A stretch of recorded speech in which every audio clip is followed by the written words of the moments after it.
My name is Kyle O'Neill. I'm a senior here at Columbia College in Chicago, and my film is a dramedy called Rear View, and it's about two sisters, Sydney and Jade, who attempt to regain their inheritance by enduring their father's mapped 2-week journey across America, all the while their father's ex-wife is trying to derail their journey. So the two main characters, Sydney and Jade, begin their road trip determined to keep their distaste for each other.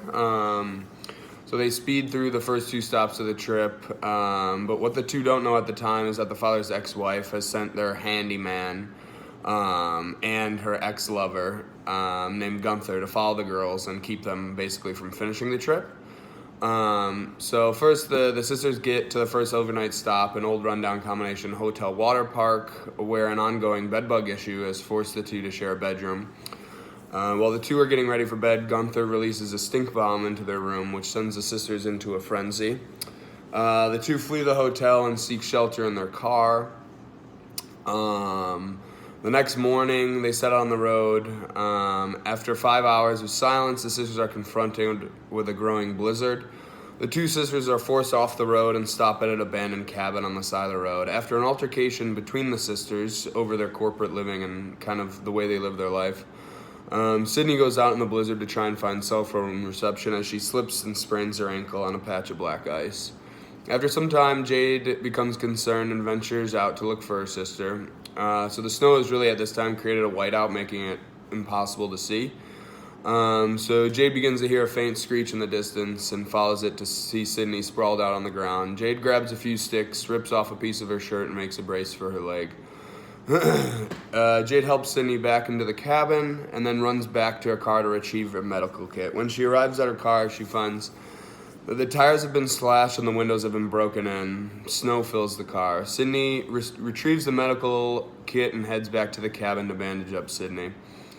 Now, this time is kind of when Gunther becomes a little bit more involved. So we begin to see some flashing red lights approach in the distance. An unmarked Crown Vic approaches the cabin, sirens blaring.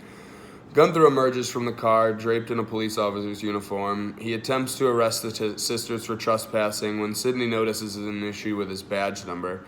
The two realize that Gunther is not who he claims to be. Jade, in a heroic effort, grabs a pipe off the floor, bops Gunther over the head.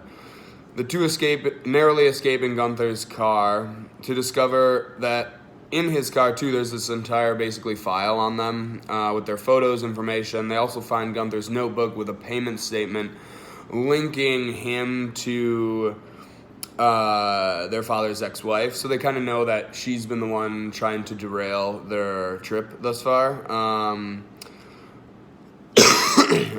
So this is to report Gunther to the police for impersonating an officer. He quickly rolls on Heather, the ex-wife, claiming her to be the mastermind. And the two sisters are now, this kind of brings them together a little bit and almost gets them to, not hate on each other so much. At the end, Sydney and Jade come to the realization that people aren't always one thing, that you can be good and bad. And that time heals all wounds. Thanks.